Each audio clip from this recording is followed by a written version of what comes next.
भोला रो रहा है, आंखों से आंसू बह रहा है, कौन संभालेगा? सारे साधन भी अगर हाथ से चले जाते हैं तब शिव रह जाता है, शंकर। कौन रहा? जब सतयुग, त्रेता, द्वापर, कलयुग सब समाप्त हो जाते हैं, पूरी पृथ्वी जल में मग्न हो जाती है, तब भी जब कोई नहीं रहता तब मेरा शिव रहता है। एक बुलबुले के रूप में रहता है, एक बिंदु के रूप में रहता है। हम पहले कथा में कहे, आज फिर कहते हैं, पूरे विश्व की भूमि को, जमीन को खोद कर देख लो, उसमें कंकर रूपी शंकर का शिवलिंग जरूर निकलेगा, ये निश्चित है। पूरी पृथ्वी खोद लो,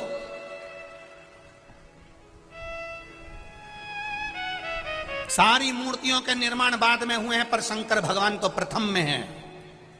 ना जाने कितने सतयुग, ना जाने कितने त्रेता, कितने द्वापर, कितने कलयुग निकल गए, तो भी मेरा शिव है और मेरा ओघड़दानी रहेगा, वो निश्चित है और रहना है उसको। अकाल मृत्यु वो मरे जो काम करे चंडाल का, काल उसका क्या बिगाड़े जो भक्त हो महाकाल।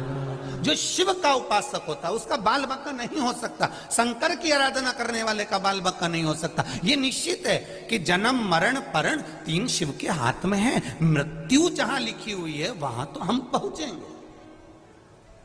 तुम कहो कि सियोर वाला महाराज किसी की मौत को रोक दे, किसी की मृत्यु को रोक दे, तो मुश्किल है।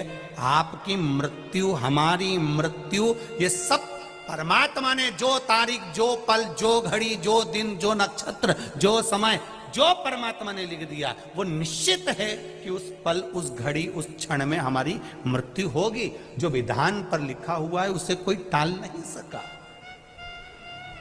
पर आपका भजन का जब बल बढ़ जाता है, सत्संग का जब बल बढ़ जाता है, आप शंकर का गुणगान जब करने लगते हो, तो जीवन में अगर थोड़ा बहुत दुख भी आता है तो उसको भोलेनाथ, आप शिवजी पे जल चढ़ाते हो तो जैसे चंदन शंकर पर पेले का लगा हुआ होता है तो धुल जाता है, उसी तरह शिवजी पे जैसे जैसे जल चढ़ाते हो हमारे भी पाप धीरे धीरे धुलना प्रारंभ हो जाते हैं। ये निश्चित है। शंकर भगवान पर समर्पित किया गया एक लोटा जल हमारे पूर्व के ना जाने कितने कितने पाप कर्म को धो देता, ना जाने कितने पाप कर्मों को।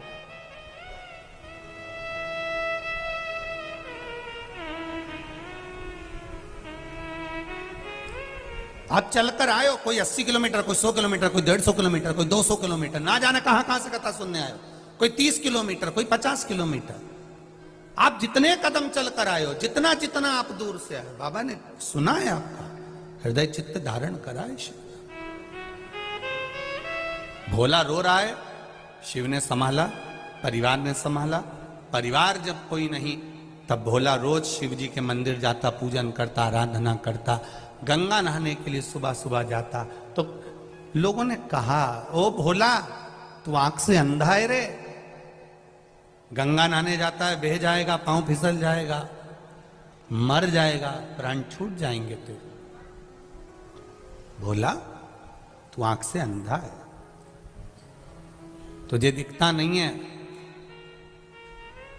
हे भोला तुझे दिखता नहीं है, पांव फिसल जाएगा तेरा, तू मर जाएगा, पानी में गिर जाएगा, गंगा में डूब जाएगा। अब एक शब्द भोला का याद रखना, आप सबसे निवेदन है, इस शब्द को मत भूलना। भोला कह रहा है कि मुझे नहीं दिखता पर मेरे महादेव को तो दिखता है। भोला कह रहा है मुझे नहीं दिखता पर मेरे महादेव को तो दिखता है। एक बात आप लोगों को कही थी अभी रायपुर की कथा में, अंधे व्यक्ति की हड्डी कभी नहीं टूटती गिर के, आंख वाले टूटते फूटते रहते हैं। भगवान ने तुम्हारी इतनी बड़ी बड़ी आंख दी, उसके बाद भी गड्ढे में गिरी जाते हैं। और अंधा व्यक्ति नहीं गिरता।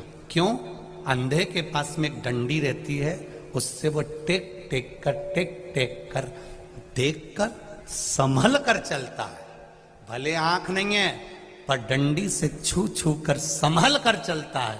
और जिसको भगवान ने आंख दी वो तो अंधे जैसा अड़भंगा चलता, यहाँ कूद गया वहां कूद गया, चला चला, सीढ़ी पे चढ़ते चढ़ते लुढ़कते। अब भगवान ने इतनी आंखें दी है, सब कुछ दिया है, चलते चलते तुम रोड पे देखना, तुम जाओ तो सही। जब जाओगे इतनी भीड़ जब बाहर निकलती है, कोई इससे टकरा रिया, कोई उससे टकरा रिया है, कहीं से टुल्ला मार, कहीं से टुल्ला मार। भगवान ने आंख दी फिर काय के लिए दी? थोड़ा बच के चलो ना।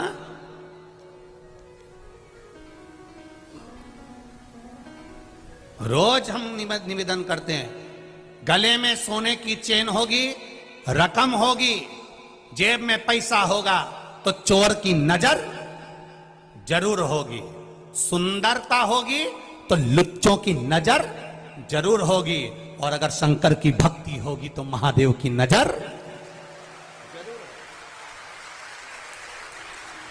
सुंदरता है तो लुच्चों की नजर होगी, धन होगा तो चोर की नजर होगी, और शिव भीतर समाया है, भक्ति भीतर है तो महादेव की नजर जरूर होगी। ये निश्चित है। तुम कहां बैठे हो वो शंकर को मालूम है। बोला कह रहा है मेरी आंख नहीं तो क्या हुआ, महादेव तो देख रहा है। मैं नहीं देख सकता तो क्या हुआ, मेरा महादेव तो देख रहा है। आप किसी के साथ बुरा करेंगे, कोई नहीं देख रहा, पर महादेव तो देख रहा है। आप अच्छा करेंगे, कोई आपका यशगुण नहीं गा रहा, सब दूसरे का नाम ले रहा। मेरा तो कोई बोल ही नहीं रहा, मैंने तो इतना खर्चा करा, मैंने तो ऐसा करा, मैं तो जजमान बना, मेरा तो नाम ही नहीं आया, मेरा तो ये नहीं आया। तो अपने को टेंशन नहीं लेना, तुम तो बस तुमने कर दिया, आगे उसने देख लिया।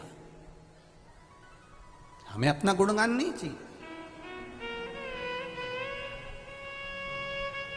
वो देख रहा है। भोला ने कहा मेरा महादेव देख रहा है। रोज गंगा नहाने जाता, गंगा जी में नहाकर वापिस आता, शिव मंदिर जाता, शंकर जी के मंदिर में बैठा था। आज किसी ने कह दिया अपनी काशी में शंकर भगवान का एक बड़ा अनुष्ठान होने वाला है, भगवान शिव की सत्संग होने वाला है, प्रवचन होने वाला है, कोई कथा होने वाली है। उनने सुना और भोला ने मन में विचार कर लिया मैं भी जाऊंगा उस प्रवचन में। रात का समय था, किसी ने कहा इतनी रात को जाएगा, तो भोला बोला हमारी आंख ही नहीं तो हमें दिन और रात से मतलब ही क्या। सत्संग करने वाला, भजन करने वाला, कीर्तन करने वाला रात और दिन नहीं देखता। हमसे लोग कहते बताओ गुरुजी श्री